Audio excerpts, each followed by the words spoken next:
Ladies and gentlemen, my name is TotalBiscuit. I would like to give you a look at the preview build for XCOM 2. This is an incomplete build that was given to members of the press, and the NDA on it has just lifted. It is limited in terms of its content. The build gives out after about 12 hours of play, I found. So, what I can show you is reasonably representative of what you're going to be seeing in XCOM 2 from what I can tell. But there are, of course, plot points that I'll be going out of my way not to spoil because the game is actually a little bit more story-driven than the last one. What I'll try and show you is some of the combat at different levels. So I'll show you some very, very basic combat with the base guys, and then I'll show you my really beefed-out dudes with all their tech and all the fancy abilities. I'll also try and show you things like research, the way that the base building works, and the way that the new geoscape works, which is going to explain exactly how you are able to travel around the world, performing various activities as the new XCOM, which is very much a rebellion of sorts. For those who don't know, XCOM 2 is of course the sequel to XCOM Enemy Unknown and Enemy Within from Firaxis, which was the reboot of the franchise. A classic franchise indeed. And XCOM 2 sets you up about 20 or so years after the initial alien invasion, and it assumes that you lost badly. The canon is that the vast majority of players actually failed their first playthrough, and they consider that to be the canon ending. We lost! We sucked! We were terrible at it, apparently. And the aliens took over, and now they control the world through a series of shadowy organizations. You, as XCOM, are a revived resistance movement, scavenging technology, ambushing, and relying on what you can gather in order to effectively try and fight back against a now installed institution of an alien menace. Alright, so first things first, I'm going to show you things like options and character customization. I'll talk just a little bit about performance, not too much, of course, because it's a preview build, so it's not necessarily fully optimized. And then I'll show you some combat gameplay and explain the various new mechanics and some of the changes that I noticed when I was playing XCOM 2. Alright, character customization. We'll have a look at that after the options menu, of course. So, a lot of what you're going to be seeing in the options menu is very similar to XCOM Enemy Unknown. Some of it's going to be a bit broken, as you can see. Again, not a finished build. You have the ability to match your soldier's language to your nationality, which if I recall correctly was something you could do with XCOM originally, but there are a lot more nationalities now and a lot more voice packs to choose from. If we look at video options here, you can see that the standard is available. Thankfully, they've got lock mouse to window. I do love this feature, and I hate it when, for some reason, games ignore that it should be there. It's very annoying for those of us that want to play in borderless window on multiple monitors or just in windowed mode. Resolution options are exactly what you'd expect. Plenty of resolutions available here. Full screen, borderless window, and regular window. VSync on or off and frame rate smoothing. Go to graphics options here. You'll see they've put a few new fancy effects in. They have bokeh depth of field available, as well as anisotropic filtering, ambient occlusion, and a couple of different types of anti-aliasing. FXAA, and then 2 and 4 times MSAA, up to 8 times as well. What I have noticed is that if you play with AA on, and I don't like playing with FXAA on because it kind of blurs everything, you will see a significant performance hit in this build, which is why the footage that I recorded is with AA disabled. Obviously, the game doesn't support SLI yet, and even on Titan X, the game does drop below 60 FPS at times, especially during moments where there's a lot of destruction. That's obviously something they're going to have to work on. Outside of that, you've got a couple of little options that you can turn on or off. If you want dirty lens off or bloom or anything like that, you can do that. It's a better looking game, certainly, than the original, although I wouldn't say that it's an absolutely massive improvement graphically. Not that I imagine that's going to be too high priority for most people. Under gameplay options, you don't have a huge amount. Show enemy health, show action camera, autosave, and in the interface you can rebind your keys as well as turn subtitles on and off and all that sort of thing. I imagine that people would have wanted a little bit more in terms of gameplay and interface customization. I'm a bit disappointed. They have improved the interface significantly, including some nice little features such as line of sight indicators. But more UI customization is always good to have. Again, though, this is a preview build, so I can't necessarily say just how incomplete that options menu is. Alright, character customization. I can show you that through the character pool here. This is an interesting little feature, actually, that a lot of people probably don't know about. So you're able to create characters without actually going into the game. So let's say you have a collection of people that you love to put in your XCOM squad. Let's say, for instance, I named my XCOM guys after YouTubers and got them killed in various horrible ways. Well, through the character pool, I can actually create those characters visually, customize them, and then load them in. They will also sometimes be used as VIPs in certain missions, which I thought was kind of cool. So if I go to create character, I can show you exactly what I mean here. There is a huge amount of visual customization available this time around for your soldiers. Just insane amounts of it compared to the original. So you've got character info here. You can pick your first name, last name, nickname, your biography, nationality, which is, I mean, you've got a pretty large selection of nationalities available here, which is pretty cool. And, of course, their gender, male or female. Now, once you've done that, you can start to add props and customize things. And this is where things get really cool. So if I go to hats, look at the number of hats I have available here. That is a lot of hats. And you gain access to more hats the higher level your soldier is, which I thought was pretty cool. So you can do quite a lot here in terms of hats, but that is not, of course, all. If we go to arms, you'll be able to see there are different kinds of arms available. So those of you that didn't really like the armless tank top stuff that was going on with Enemy Within when you created your geo-modded soldiers, or gene-modded soldiers even, then you can customize, you can have full armor if you want, or not, up to you.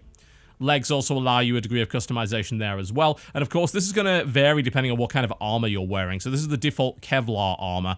So every time you change your armor type, you're going to see more customization options here. A couple of different torso options. So far, so good, right? You think, all right, yeah, this is kind of like XCOM. But look at this. You can have a monocle. Absolutely. There is a lot of facial customization, different kinds of sunglasses, piercings you can have here, lower face props, you could put a cigarette, a cigar in there, bandanas, different kinds of bandanas. I imagine this is going to be featured in DLC as well, and frankly, I love that. The armor patterns are what I was really impressed by. You can have all sorts, including the happy armor, which is great. And you can customize the color of this as well. So let's say I wanted to go with the hearts armor here, which is very nice. And then I head back. I can now start to choose my main armor color. So look at the number of colors I have available here. Yes, we can do this. Absolutely. So this is a great expansion on what you were able to do customization-wise. This is disgusting. I'm going to go with it. That you had in XCOM Enemy, Unknown, and Within. Lots of stuff there. Plenty of different hairstyles to choose from, which is always awesome. Lots of really cool military styles, as well as some really crazy stuff. And I believe that is the classic Guile look from the original XCOM there. That is available, so wouldn't want to miss out on that. Of course, you have racial picks as well here, which will change your facial structure as well as your origin. You can change your skin color to a wide variety of different things, so you've got a lot of customization there as well. And you can even customize your weapon color. Now, your weapons can be further customized with mods and things like that, and I'll show you when I get into the loadout section of this video as to how you can do that. But you make some pretty cool looking stuff here. If I want to change my weapon color, I can, and you can also change your weapon pattern. I don't know if I can necessarily do it here. You can then choose attitude, which actually changes the animations and the stance, which I thought was really cool. So you have a laid-back guy and a tense guy, someone down on his luck. That's a lot of visual customization. Look at the number of voice packs you got here as well. 10 American English female voice packs, 4 UK English female voice packs. We'll preview a few here. No need to ask twice. On the move. Stepping off. Got it. Good to go. I'm all over it. Moving out. Copy that. Good to go. Will do. Moving out. I'm all over it. Allez, on bouge. D'accord. Bien compris. Copy that. 10-4. 10-4. Moving out. Agli ordini. Corro. D'accordo. Ok, mi muovo. En marcha. Enseguida. A la orden. Ah, me muevo. Location confirmed. That's like an excessive number of voices honestly available here. I'm kind of impressed by that, I'm gonna be honest. Hey, you got a lot of stuff you can do here, and I just love the number of props that are available. You can even put tattoos on your guy's arms and all that sort of thing. Scars are available, put a face burn on them. You can do so much, and the fact that you can now save these means that you can spend hours customizing a character. Well, maybe not hours, but you can then save the character and use it multiple times, which is great, because I think as soon as my customized guys died, I never bothered to re-customize the other dudes because it just took too much time. You can also then change your classes here as well. So these are the classes available. I'll talk a little bit more about this when I get into the game loadout. But if I say pick a grenadier, it's going to show me the default weapon that I have available here. So that's a big minigun and the grenade launcher that I have. So that's cool. And that's the amount of customization you can do. And you can even choose dark VIPs, and soldiers if you wish. So these guys can actually appear in game. You want your most hated guy, your most hated villain in real life to come up as a dark VIP that you can kidnap? Well, you can do that. And you can import the characters and all that sort of thing. So it's impressive, to say the least. Okay.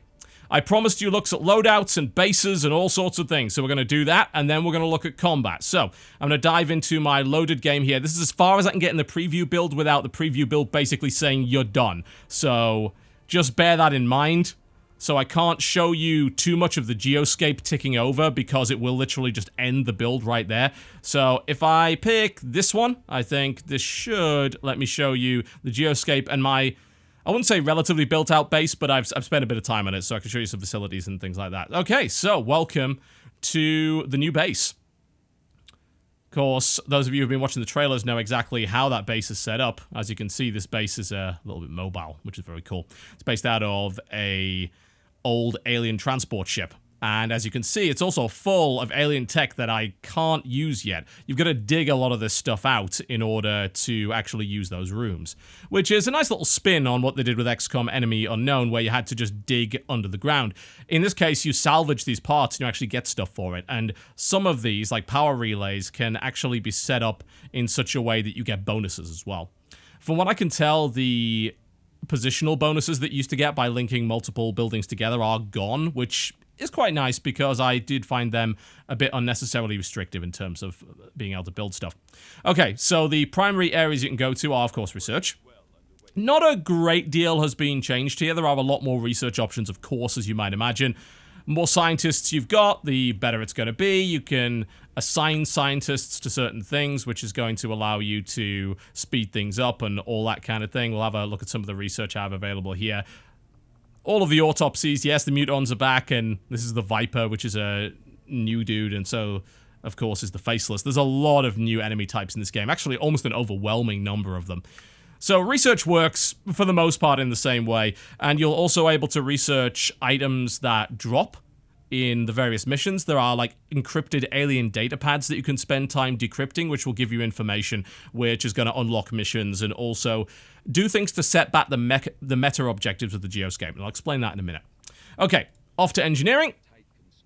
Mostly the same sort of thing here. You'll be able to view your engineers now. These engineers can be assigned to different places, and they will help it out in various ways. If I assign someone to the proving ground, that's actually, if I recall correctly, going to reduce the amount of time it takes for people to heal and train and all that sort of thing. Outside of that, you can access your facility building and item building here, and the proving ground is something that allows you to unlock various different upgrades. So if I want to build an exosuit or a spider suit or whatever, then I will be able to do it through here. It also has experimental weapons. This is really cool because you can do this project multiple times, and every time that you do it, you get a different one, which I thought was really neat. So I researched some ammo, and I was able to get Viper ammo, which is a poison ammunition type, but the more I do this, the more ammunition types I'm going to be able to unlock. So that's what the proving ground is for. And as you can see at the top, Seamus Harrington is going to increase the project research speed by 100%. And those engineers you can acquire through various missions in the geoscape. Okay, off to the armory, and in the armory you will see my memorial wall. I actually don't have too many dead soldiers. I've been doing pretty well, but I've got to say I haven't also been playing it on an incredibly high difficulty level. 2 guys died in Operation Gatecrasher, very tragic, but otherwise I've actually been without casualties, although I've taken a lot of injuries, and getting people back on their feet in this version of the game takes a lot longer than it does in vanilla XCOM. It's actually more like Long War in that respect, which is a mod for XCOM Enemy Unknown. And you can also have your troops gain psychological disadvantages. They can become shaken because of things that have happened to them during previous missions. And the best way to deal with that is either to sit them out for a while, or I believe you can also, you put them in a mission, they gain a debuff to things like mind control and panic, but if they kill something, they kind of get over it. You know, they confront their fear and they best it. So that's a nice little addition to the overall injury system that the game has. It added an extra layer of depth there, which I liked a lot. And of course, the injury system is meant to encourage you to conserve resources and rotate your soldiers out on a regular basis. Alright, what else we're looking at? If we go to recruit, you can see that I have a bunch of recruits available here. All of these are regular recruits, It is possible to get higher ranked recruits, and there are projects to let you do that, and all that sort of thing. If I head over to the Advanced Warfare Center, then we'll find a little bit about that. In this case, the staff allows me to increase my healing rate, and I can retrain soldier abilities here. So this basically lets me respec, which I thought is kind of neat. Now let's try a little bit of that, actually, since I'm not going to be using any of these guys. We're going to retrain Captain Calvin Bennett. Any promoted soldier can be retrained in their class to choose new ability configuration, but they'll be unavailable for combat during this process. So, this is a good time to show you skills, I suppose. We can do that. So, he's actually retraining at the moment, and I'll be able to show you skills actually in a different way here by the looks of it. So if we go to Guerrilla Tactics School, this is kind of what you would expect. There was a building that did this in XCOM. It's basically just a bunch of passive upgrades, but there's a lot more of them. So I've got things like squad size. You can get this very early on, surprisingly. I can get squad size 2 here, which means I can have 6 people in my squad. Integrated warfare, PCS bonuses. That's something I'll explain once I get to the loadout segment of the video. And there's all sorts of different little passive bonuses here, and you can also unlock special bonuses for certain classes. So, for the sharpshooter, I can get a bonus passive 10% chance to critically hit. So, if, let's say I have a lot of really good sharpshooters, I might want to invest in this to give them an edge. So, lots of different things that you can get under the Guerrilla School tactics, and you might have noticed something regarding concealment there. I'll talk a little bit about that mechanic, which is brand new once we get to the battle footage. Cool. All right, let's have a look at some soldiers, and that means we can look at some specs, shall we, and some abilities. All right, so we head on over to Captain Helen Ferguson. She is my Hawkeye sharpshooter here, one of the classes available. And you can do all of your customization here as well. So if I wanted to change her hat and all that sort of thing, then I absolutely can do that here. She's a veteran, so she has access to a lot more stuff than most of the guys do. Some of these things are locked behind veterancy walls, so certain hats can only be worn if you happen to have a veteran dude and all that kind of thing. And I imagine they're going to be unlocking a lot more of those. So I can mess around with my customization here, but you've seen all of that. What you want to see, of course, are things like loadouts and soldier abilities. Let's start with abilities.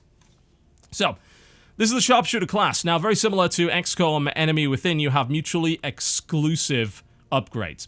So once you qualify as a class, you get a basic ability, which is Squad Sight. All of the sharpshooters get that. Squad Sight works in a very similar way to the original XCOM. If you basically can target abilities within squad mate sight as long as there's line of sight to it. So it gives you effectively infinite range, assuming that you can actually see the target.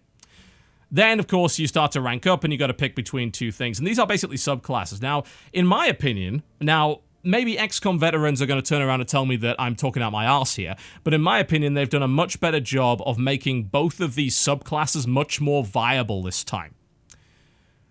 To me, it seemed like in the initial game, if you were playing a sniper, the left tree was always the way to go, like all of the sniper-based abilities. However, this time around, you have the Gunslinger subclass, which actually has a number of really powerful abilities, and I actually have used them. And I have one dude who is just a gunslinger, and he's a monster, because they've really done a lot to enhance the pistol play of the sniper class this time around. So in this case, I've got Long Watch here, which allows Overwatch to trigger with squad sight. You know, you've pretty much seen that before. But then we get things like Death from Above. Killing an enemy at a lower elevation with my sniper rifle costs only a single action and doesn't end the turn. So this allows you to actually shoot twice if you're up on high. Very powerful. Kill Zone. Take a reaction shot against any enemy that moves or attacks within a cone of fire. This is basically an ultra Overwatch. You can set a cone of fire. Anything that moves within it or attacks within it is going to get shot at, assuming that you have ammo left in your gun. So you can set up some pretty killer stuff, especially with the weapon customization here. And I'll talk a little bit about that in a minute. You'll also notice I have a soldier ability here called a PCS. This is a buff that you can give, a permanent buff that you can slot into a soldier. It's basically a personalized kind of training scheme. These are drops that are available. In this case, it's the personalized something sim or whatever. And I've given this guy +3 speed. So Helen is a very, very mobile sniper. She's wearing a spider suit, which, very similar to the other game, allows you to grapple around the place. So she can get up high and she can rain down long-range sniper death from above. But of course, she's very, very different to my other sharpshooter, this guy. If we look at his abilities, then what we'll see is that he's gone the gunslinger route. And this is surprisingly viable. This is all about pistol play. Return fire. When targeted by enemy fire, automatically fire back with your pistol. And that's amazing. That's a free shot. Not only that, Lightning Hands is another free shot. Fire your pistol at a target. It doesn't cost an action. That's on a cooldown. Quick Draw. Firing your pistol with your first action no longer ends the turn. So you can shoot and then move if you want, or do something else. Shoot and then go into Overwatch. Face Off. Fire once at every visible enemy with your pistol. The pistol is really well implemented this time around with the sniper because you don't actually have to switch to it. If you remember in XCOM Enemy Unknown, the pistol was a necessary backup weapon with the sniper rifle because often moving would disable your ability to shoot your rifle. In this case, the pistol is all driven by abilities, so if I move, it'll automatically say, oh, you can go into Overwatch, but it's with your pistol, so I don't have to manually switch out, which is cool. And the pistols are really strong, at least in my opinion, in XCOM 2, so it's very viable to go a pistol-based build, and this guy has been wrecking house with it. Let's have a look at some other stuff. So another class is the Grenadier. This replaces the sort of heavy class of the original. And he does really what you'd expect a heavy class to do. If we go to the soldier abilities, you'll see what he can do. His basic ability is a grenade launcher. So you get 2 of these by default, although you can upgrade it. So this replaces the rocket launcher. And it lets you lob a slightly weaker grenade, but you get to fire it twice, which is pretty cool. And it also lobs over terrain and doesn't fire in a direct line. So in his case, he's got Shredder, which is under Heavy Gunner. So you've got your good old favorites like Holo Targeting, Returning, and Suppression, but then you've got your Demolitions Expert, which is going to be talking about heavy ordnance and all sorts of things like that. So it depends on what you want to do. Do you want to focus on your explosives, or do you want to focus on your gun, your big gun? And you can do either of those things. Alright, let's have a look at the Ranger. This is a really interesting class because it's kind of different to the Assault class from XCOM. And it's actually focused on melee, which is a bit weird. You've got a sword here, as you can probably notice. So if we go to soldier abilities, you'll notice that if you go to Assault, quite a few of these abilities are going to be related to this attack, which is Slash. Slash is very interesting because you're able to move at full speed, and then at the end of your move, do a sword slash. It often puts you in an exposed area out of cover, but it's a very, very deadly attack and can close the distance really fast. I upgraded it with Blade Master to do extra attack here. Shadow Step. This soldier does not trigger Overwatch or reaction fire. That's stupidly powerful. And then Run and Gun, which is an old favorite.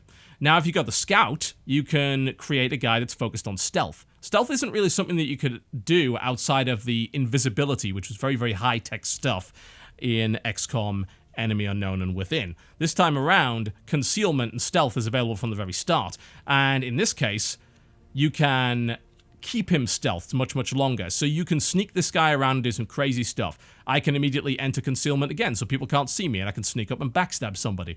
I can gain bonuses on concealment, so 2 very, very viable different options here. And the only one I haven't shown you, that I can actually show you right now, is the Specialist. I can't show you the Psyops guy.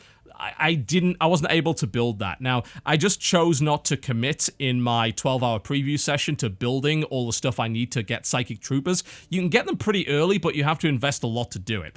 So, as a result, I wasn't able to get access to them. So, you'll have to look at another video for info on that. But one way or the other, this is the Specialist. This kind of replaces the support class. And I love what they've done this time around with the Specialist, because the Specialist is not only a medic, but she's also a hacker. And the hacking system is really cool. So, we've uncovered a hidden ability as a result of the War Center here. So if I score 1 or more kills on my turn, I'm granted a single bonus move. So as you can see, you can be either a combat hacker or a battle medic, and this is all done through this little thing right here, which is called a Gremlin Drone. The default ability for the Gremlin Drone is to put defense on something. So it's almost like the smoke grenade, but you can target a single dude from a big, big distance. So you can, if someone's out of cover or in weak cover and you think they're going to take fire, put aid protocol on them.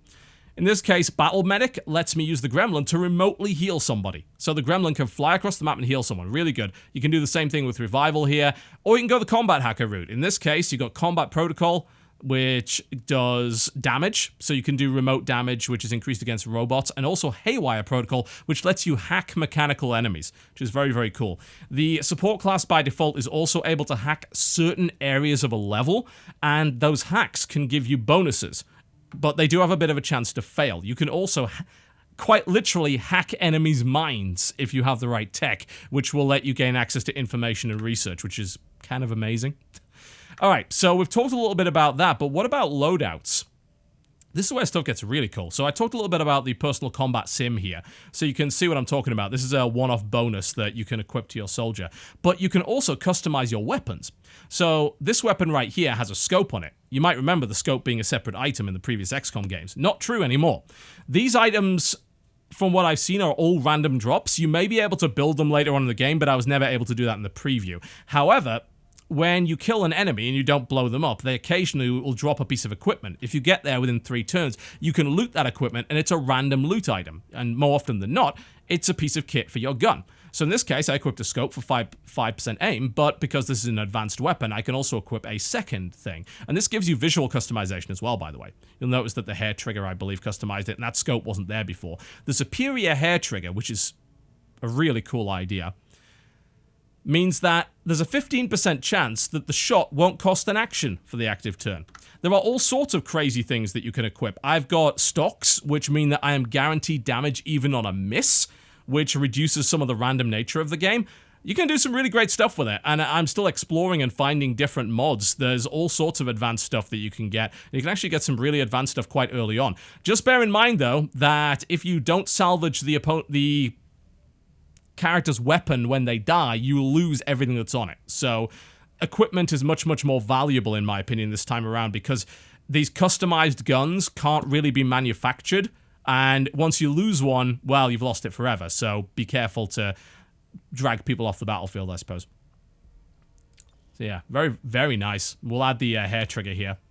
It's quite a nice upgrade for a sniper, I feel. Getting a bonus snipe is really great. You can also name the weapon and customize it. So we could name it Bollocks. And we are going to name it Bollocks. So this is Bollocks. It's very good. And Bollocks is a healthy shade of pink. Do we actually have pink? There's a thing lack of pink here. I'm not okay with that. All right. So if your Bollocks look like this, I suggest you go see the doctor. But Bollocks are love, Bollocks are life. There we go. Inside my heart-shaped Bollocks. What a wonderful rifle that is. A lot of customization. They really have embraced the idea of making guns your own in this game. I love it. Yeah, so there you go. And then, of course, you have the loadout screen, which is like, hey, items. You can see here I have the spider suit, which is a grappling set of light armor. Needless to say, that looks a bit different. Regular Kevlar armor, and of course, there are all sorts of other things you can equip. Primary and secondary weapons. I have the mag pistol here. The default pistol is a cool revolver. The mag pistol, of course, is a little bit more powerful than that. And an item. Lots of different items available. Some of these you'll have seen, some of them you won't. Different kinds of grenades, the mind shield you can get very early on. This is important, by the way, because they really ramped up what the enemies can do in the early game. If you come across a sectoid in this game, don't think they're going to be easy takedowns like they were in the first one. They're not. They're very powerful psychic dudes, and they can do a lot very early. I mean, they can mind control you, and that can happen in the first couple of missions of the game. It's really crazy. So they've amped up the tech that you have access to in order to counter that. There we go. So that is how the soldiers work. Fairly similar to the previous one, but with a lot more fleshing out. Huge amounts of fleshing out going on right there. Okay. So, Commander's going to give me information here. I don't want to show you any of this because this is potentially story spoilers, things like objectives. I'm going to not show you that, but you can read the XCOM archives to find a bunch of lore and all that sort of thing. And if we go to engineering and build facilities, then I can show you a facility, obviously. So, I think do we have any... We don't really have anywhere that we can build right now, but I'll show you clearing out. So if we clear out alien machinery here, we can excavate, we can assign an engineer in order to do that. All of my engineers are currently busy, but if I have some spare engineers, I can assign them in order to excavate this area, and then you just build. Kind of the same way that you did previously. Now, here's the interesting thing. How does the geoscape work? Because this affects all sorts of different things in regards to the way that the game is played. This is the brand new geoscape. There's a lot to take in here. You start in a very, very small area of the world. You don't get to pick where you start. You start in the same area every time, and you slowly gain influence across the world. Right now, I've got Africa on a good lockdown. I'm starting to make inroads into Europe, but Asia, America, I can't even touch it right now. I've got to create contacts with the resistance network, build radio towers, establish and learn about these areas, gather intelligence, which is a resource, by the way. You can see up here, intel. Build contacts, spend money, and do all this sort of thing in order to establish my geoscape. That's going to unlock different missions. So right now, the biggest mission I can do is to attack an alien facility, and this is pretty key to stopping the enemy from doing some really nasty stuff to you and losing the game. In this particular title, just like XCOM Enemy Unknown, you are playing against the clock. The enemy's not just going to sit around and let you do this stuff. They're going to notice you, and they're going to react to you, and they're going to try and shut you down. And if the enemy are able to complete their secret project, you lose the game. So the whole point is to set back and eventually, hopefully, destroy that project to win it. Now, if we look at these scanning sites, you'll see the various things that I can do, and I can fly my aircraft around my base in order to access this stuff. So right here we have a scanning site. This scanning site is a supply drop. If I go here and invest time by scanning it, I'll gain supplies. Simple as that. These are side missions. Burning convoy, gathering mob. These are areas that will give me various bonuses. If I complete burning convoy, it'll increase the region income I get. If I complete this, this is a supply raid. If I go to the black market, I can buy technology. And I can also trade intel, which is a currency, for all sorts of different upgrades. So it's very handy. And if I go back to the Resistance HQ, well, every month the HQ gets a different bonus that you can choose. And spending time at the HQ will let you gather intel, which you need to unlock a lot of this stuff. Like if I want to make contact with some of these places, I'm either going to have to spend money or intel to do it. So hanging around at the HQ is always good. As opposed to XCOM, where you are responding to global threats, at this point you're not really doing that. The aliens already won.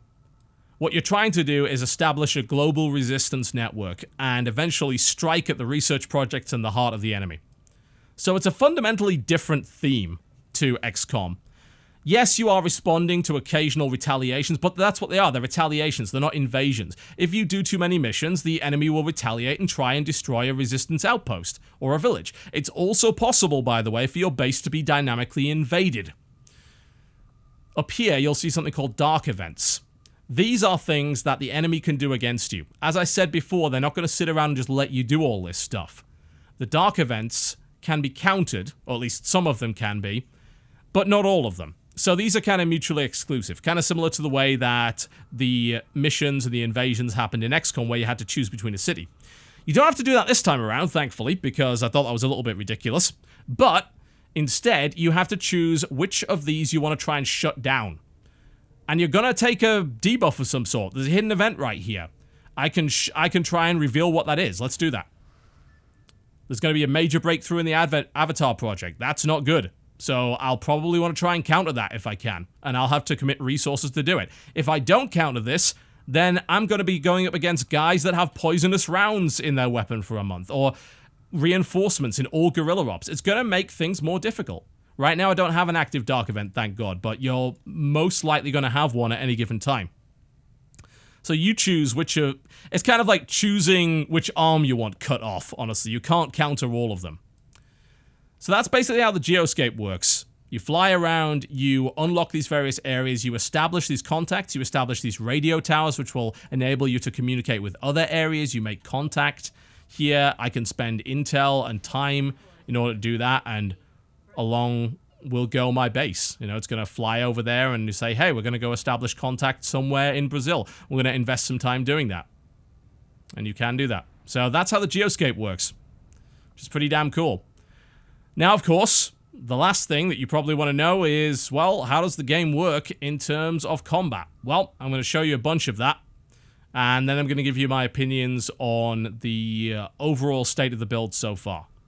Alright, here we are. This is a very basic mission, one of the first missions in XCOM 2 past the tutorial, and this is going to be done with 4 recruits. I'm going to do this so I can demonstrate some basic concepts to you, then I'm going to show you some more advanced gameplay so you can see some of the fun toys.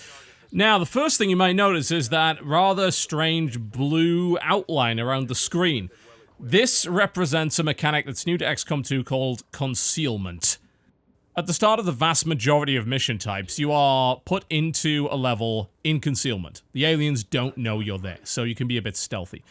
What this allows you to do is initially to move around without fear of triggering a pack of enemies. If you played XCOM Enemy Unknown or its expansion, you will know that you start off in a mission, you have no idea where anything is, you move, and then you'll encounter your first pack of aliens.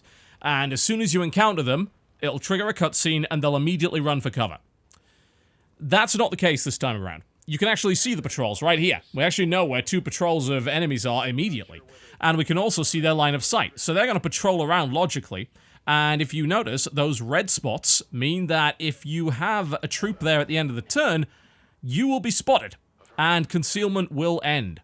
Until that time, though, the enemies have no idea where you are, they won't aggressively move towards you, and they're just going to follow patrol paths. What that means is you have a chance to set up a cool ambush. And of course, you can do that by using Overwatch. The best thing to do, which you can kind of see that I'm doing here while I figure out places to go, is I'm finding good cover, and I'm setting up Overwatch, and then what I'll do is I'll have one of my troops alert the enemy as to where I am, usually by shooting them in the face. When I do that, the enemies are going to start panicking, they realize they're under attack, concealment ends, they run for cover, and as soon as they start running for cover, all my guys pop out of Overwatch and fill them full of hot lead.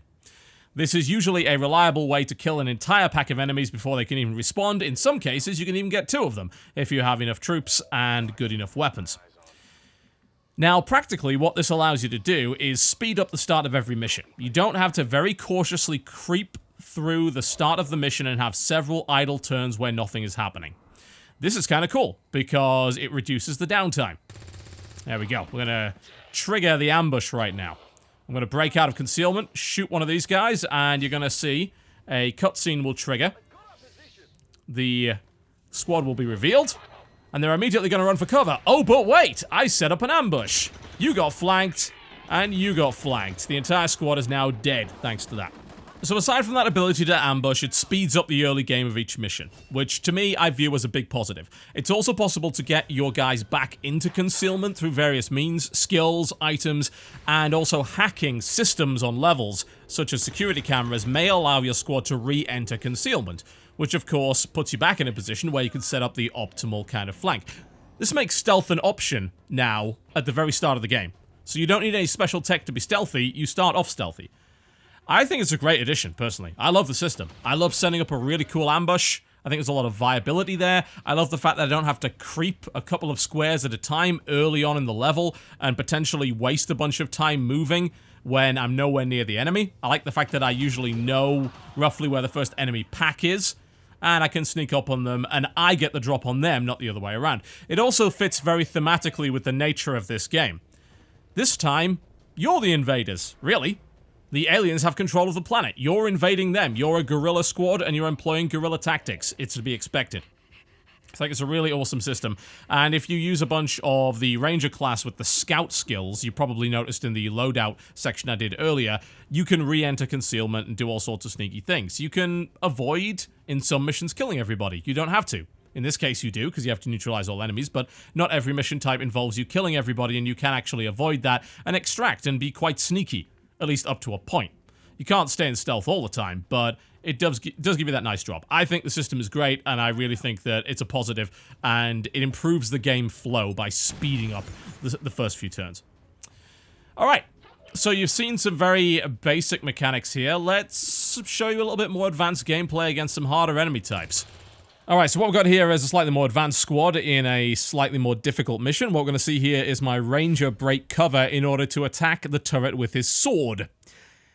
This is maybe not the best representation of the sword. The sword is actually really, really strong, but unfortunately, it doesn't do a great job of chopping up heavily armored turrets. It does do a fantastic job of chopping up sectoids and advent enemies. You might notice here a new type of Advent soldier, the Lancer. He's pretty tough, and of course he has a melee weapon and moves quite quickly. Not so tough against sniper bullets, thankfully, so we should be able to pop him quite easily there. But there's actually a ludicrous number of Advent enemy types, as well as the aliens. What really took me aback in the preview, and I actually hope that this is part of the main game as well, and they haven't just accelerated the introduction of enemies, is just how many enemy types there are that you have to deal with. It feels like you're meeting a new enemy almost every mission you play. So, you meet some of the old favorites that have been reworked. I mean, I ran into a Muton, which was crazy and terrifying at the time. The sectoids get introduced relatively early on, as you'll see in some later gameplay that I show you, but they're much, much different than they used to be. Oh, that is too awesome. I showed you earlier in the video one of those gunslinger skills. That particular skill allows my sharpshooter to return fire if he's attacked. And he does so with his pistol, so he's able to gun him down with great vengeance, furious anger, and a hell of a lot of style. Just put a shotgun round into that turret there, which didn't, unfortunately, take it out. But yeah, I mean, the variety of enemy types is insane. I mean, even if you just look at the Advent enemies, which may be the most dull enemies in the game, there's still a lot of them, and there's a lot of variants of them too. Like, they constantly power them up as you go through the game. So you're going to be meeting more heavily armored variants of existing ones, or guys with new abilities and new weapon types and all that kind of thing. So I enjoyed that. I loved the fact that I was constantly encountering new stuff, and hopefully that is maintained in the full game. So we're going to push forward here with our sharpshooters. You'll notice that the civilians are running around a little bit. Those are technically hostile, because if you bear in mind the theme of this game, the civilians are under the control of the aliens now. I don't believe there's a penalty for killing them, but they will spot you, so you do want to keep out of their sight. There is a mission type, which is the fairly similar civilian defense from the original XCOM, but there's a bit of a different theme to it. Don't really want to spoil that for you, but you will have to save civilians in that scenario. It's maybe not quite as ridiculous as it was in the first game, but that particular mission type is there. Speaking of mission types, there is a much larger variety of mission types this time around, and the maps are, to some degree, procedurally generated, so you're not going to be running into the same thing multiple times. What I have noticed, which is quite cool, is that a lot of these maps are quite fortified, because you're encountering alien checkpoints, police stations, and all that sort of thing. So you see this big scanner right here. That's actually hackable, and that will allow you to gain some benefits. I'll show you hacking a little bit later on in the more advanced gameplay. But I do like the fact that these areas are realistically set up with checkpoints and barriers and electric fences and places that the aliens can actually play defensively. That's neat. The theme in general is just cool. The invasion of the Earth was nice, but the fact that you're trying to retake a now dominated Earth from the aliens has this really neat dystopian feel to it that I enjoy a great deal. Aha! A sectoid. You might notice they look a little bit different, and they're a hell of a lot tougher now. They don't have 3 HP anymore. No. This is not your granddaddy's sectoid by any stretch of the imagination. Sectoids are strong, early game enemies. They have a variety of psychic powers, and those psychic powers include full-on mind control. They are dangerous.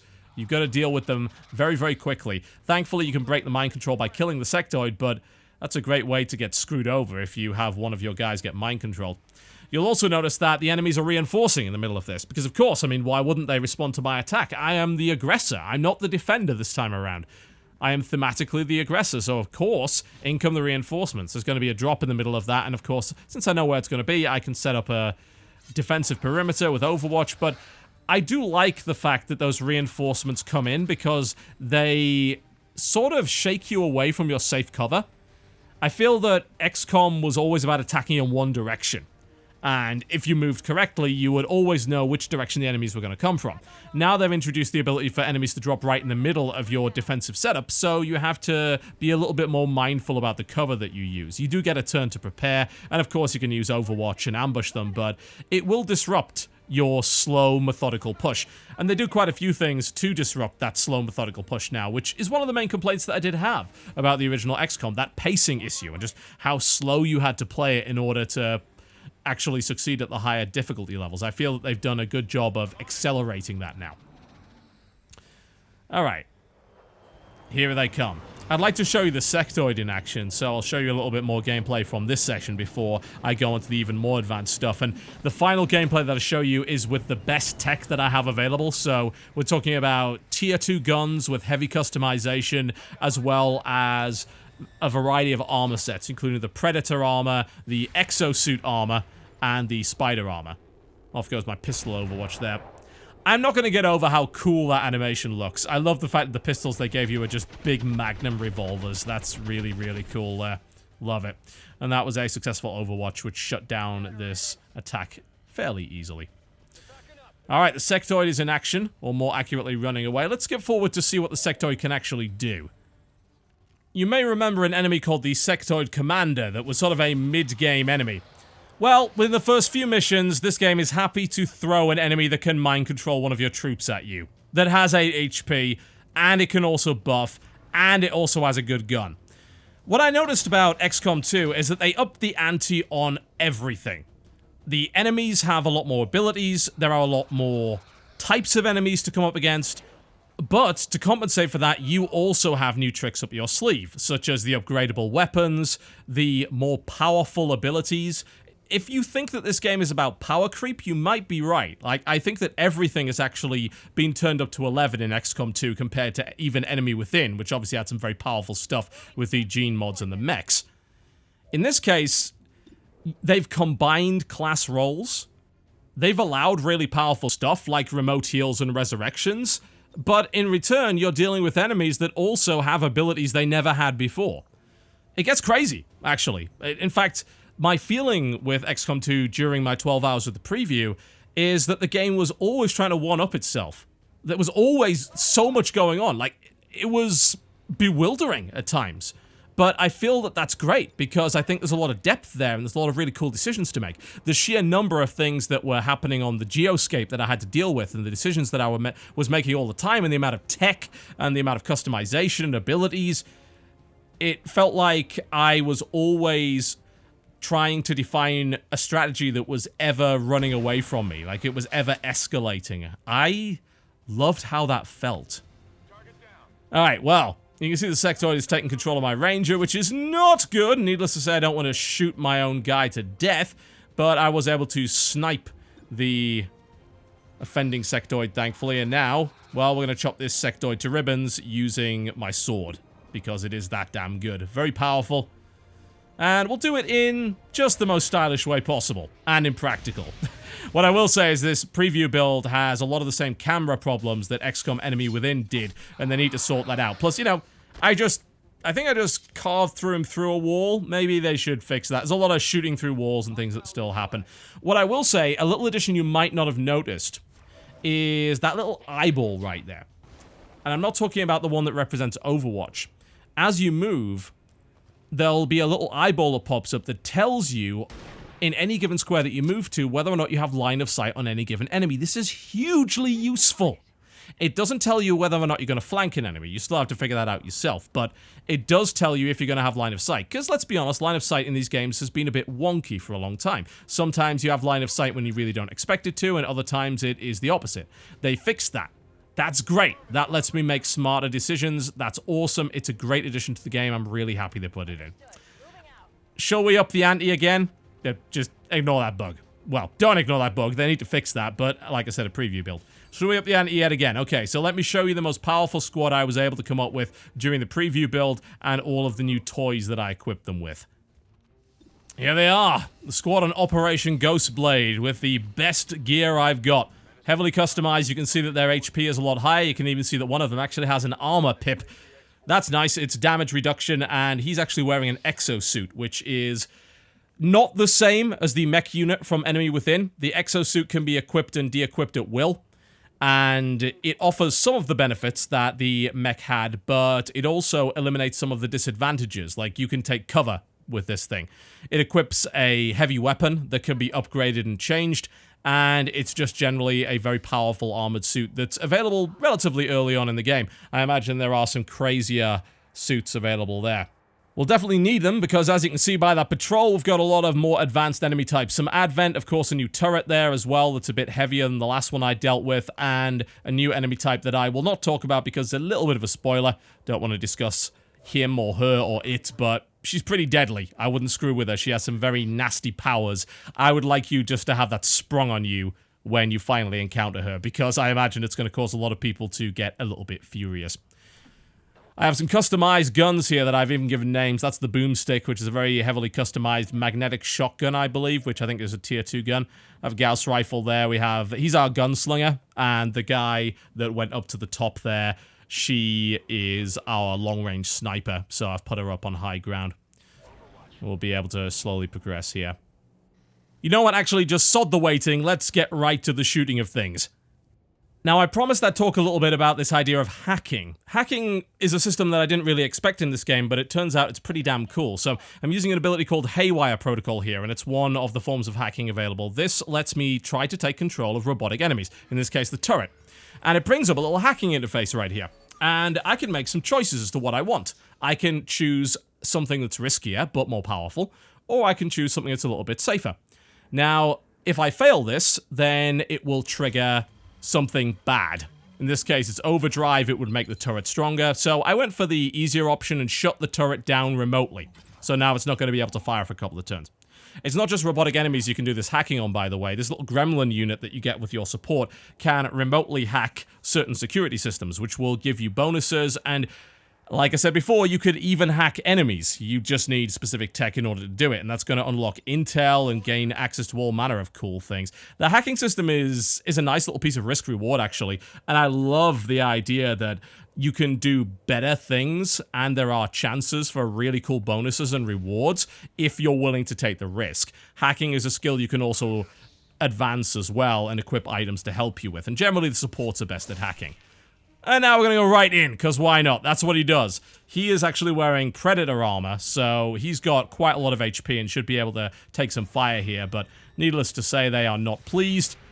We do have, however, our snipers in position to try and take some Overwatch fire and hopefully take some of these fellows out, and down goes one of the enemies, at least eventually. She can take a little bit more punishment. There we go, finally blasted her away there with a tier 2 minigun. I love that little layer. You know, the game has added just layers upon layers of new mechanics, like far more than I would have expected from a sequel, honestly. Yes, it's iterative in many ways, and it keeps to many of the core mechanics of XCOM Enemy Unknown. It's still got the 2-stage movement system, it still has the same kind of cover system and all that kind of thing, but it's added so much more on top of that. More abilities, more weapon types, more equipment, customizable weapons. If I've got any problem with the customizable weapon system, it's just kind of how random it is. I mean, it's basically random loot for the most part. So you can get something really, really powerful early on, or you can just get absolutely nothing. Also, some of the loot does add a little bit more dice rolling to the game. A lot of it is percentage-based, and some people maybe are going to object to that lack of reliability and predictability. They're going to think, oh, this is getting a little bit too Diablo. There's too many proc chances going on here. This stuff isn't as reliable. I personally, while understanding that point of view, find that weapon customization to be really exciting. And I'm constantly on the lookout for enemies dropping random loot, and I'm excited to equip new stuff and to see what happens. In fact, some of the items have actually done a good job of reducing some of the variants. For instance, the stock is a great addition. The stock, and there are various versions of it that are upgraded, allows you to do damage even if you miss. So it takes away some of that variance. Like, say an enemy's on 1 HP and I desperately need to kill him, otherwise he's going to shoot one of my squad mates next turn. Well, I can guarantee a kill if I have a stock on my weapon. So it's taking away some of the random nature of the game. But of course, with the proc chance, it's also adding some in as well. So I think it's a cool balance. I think maybe it could go too far. I imagine that some of the late game stuff is going to be insane and ridiculous, maybe too ridiculous, but I have never been somebody that hasn't enjoyed proc chances. I find it a really fun mechanic, and its introduction to XCOM might be controversial, but so far what I've seen with it has been a lot of fun. If I sound excited about XCOM, it's because I'm excited about XCOM. XCOM 2 has added so much and has refined a lot of the problems that I had with the existing game. Not all of them. I will happily admit that. There are some things that exist within XCOM that I didn't like that are still there. If you didn't like the cover system, you're still not going to like the cover system. If you didn't like the 2 actions, you're still not going to like the 2 actions. If you didn't like the fact that you had to make mutually exclusive choices in things that you did on the Geoscape, that's still there too. But I will give them props for, while sticking to their guns with those mechanics, putting little things in to alter the way that they're used. In the original XCOM, and I say the original referring to the Firaxis remake, not the actual original XCOM, you were often given missions where you were only able to do one at a time, and you had to abandon the 2 other cities to their fate. And a lot of people complained about that. It's like, why? I mean, why can I have 20 interceptors and yet only 1 Sky Ranger? I've got 20 soldiers, but I can only deploy 6 at once? I mean, that doesn't make any sense. So this time around, they dealt with that by having those invasion events only occur in one place, but they still kept the mutually exclusive, you've got to make a choice thing when dealing with dark events. So they kind of subverted their own mechanic in a way, but they did it in a way that I thought was actually kind of fun. It's, again, choosing which limb you want to cut off. You get to tackle the thing which is the biggest threat, but you're still going to be debuffed, you're still going to be harassed, and you're going to be actively attacked by the aliens. I should also add, by the way, that base invasion is now a thing. That's an event that can happen, and you can actually build stuff in your base that will help you deal with that. I have never experienced one because I've consistently gone out of my way to stop that from happening because it sounded like a really bad idea. Whenever I heard that there was a dark event where a UFO was hunting for my base, the Avenger, I said, nope, we're dealing with that. We're going to go on a mission to stop that from happening. It's kind of a shame, actually, because I want to experience that, but I will hopefully have the time to play through the preview build again before the game comes out and experience what that's like. The 2-action system, rather than the action point system of the old games, is still there, but they've added a number of ways to get free actions. You've seen a bunch of skills that have allowed that to happen, as well as mods you can get for your weapons. So that's kind of how they dealt with it. They weren't willing to get rid of it because they obviously felt it was a core mechanic, and I don't hate it. It's just that I'm used to the old games where you had much finer control over your movement. But they did give you ways to mitigate it, and I appreciate that. To me right now, XCOM 2 just feels like a better game than XCOM, even with the Enemy Within expansion. I think they've learned a lot from that, and they were able to make a game which is just more dynamic, more exciting, with a lot more choice. It seems to me, and maybe this is just because I haven't played enough of it, so this may not end up being true, there doesn't seem like a preset optimal way to play the first couple of hours of the game. Because there was so much going on and there was so much choice, it felt to me at least like there were a number of viable ways to skin a cat, as it were, as opposed to within XCOM where I think there's only really one optimal way to start. You know, you'd always start off by building a satellite, you'd always research this in a particular area, you'd always do this mission at a particular time. Maybe XCOM 2 is going to have some of that, certainly, but it felt to me like I could have gone an entirely different route. You know, I prioritized these weapons right now, but I could have invested a bunch in side troopers instead and gone down a whole different path. Like I said, that might be something that ends up being figured out and solved later on, but that was just the initial feeling that I got based on the preview. One thing that was conspicuous by its absence is UFO interceptions, because let's be honest, it's a bit late for that. You know, you're not trying to do that. You don't have any interceptors. I don't know if there's any interception mechanics later in the game. I know that UFOs can intercept you, but I don't think you can intercept them. The thing is, as a mechanic, it wasn't really that fleshed out in the first place. It was really just utility. There wasn't a lot of choice to be made there. You just equipped your dudes with the best weapons and flew them at them. You didn't do anything, you know. Once you fought, it was just a case of watching a wireframe attack another wireframe. So I don't miss that, and I think that it wouldn't be thematic based on what they're trying to achieve here with this whole guerrilla resistance thing anyway. It feels like a great product. It's got a lot of new ideas. It's got a lot of power creep, certainly, but that's on both ends. It's up the ante. Everything seems more interesting now. The game feels like it has a better pace to it. You get to the action faster, but without sacrificing that strategic element there. In fact, the addition of concealment arguably adds an additional layer of strategy. The huge number of add-ons and pieces of equipment and little weapon drops that you can get early on make your force feel very diverse in terms of its equipment, and you can truly specialize as a result of that. The weapon mod system adds another layer to that. You want a guy that has a very specific role and just excels in one particular thing? You can do that. Or you can use mods to compensate for the weaknesses of some troops, particularly with your rookies, because weapons count as separate entities now. Once you customize a weapon and name it, it's a piece of equipment that you can swap between troops. It's not just a generic rifle anymore. So if I've got a new rookie that I'm trying to train up, I can suddenly say, hey, here's my rifle. It's got a superior scope and a stock on it. You can't miss, and even if you do miss, well, you do damage anyway. So you can mitigate those little bumps, and that helps you, again, get your troops into the action faster. I love it. I'm gonna be entirely frank and open with you about that. I was really unhappy when the preview build ended. I just swallowed everything this game had.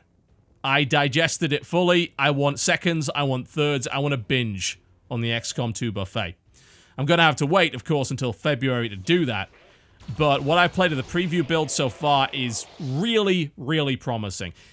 Needs to sort out some of those performance issues, camera problems, and all that sort of thing. I've had bugs where I've been levitated in the air on a level that doesn't even exist, that sort of problem, and That's the kind of thing that needs to be sorted out before release, no doubt about that. But in terms of its mechanics and its ideas and what it brings to the table and the amount of stuff that they've shoved into this, XCOM 2 looks like a really great value package. And I am really looking forward to playing it on launch. Obviously, of course, once I get the full version, I'll give you a more in-depth assessment, and I've been avoiding story spoilers and things for obvious reasons. But hopefully this gave you a bit of an impression of what XCOM 2 has to offer. This game looks great.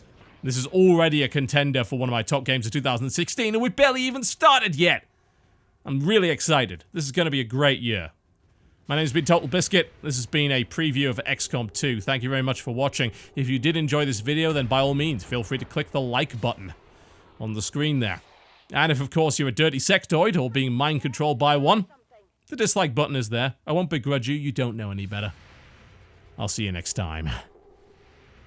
How cool is that? I hacked their turret. And they ran right into it. Ah. Eat my chromatic aberration. Love it.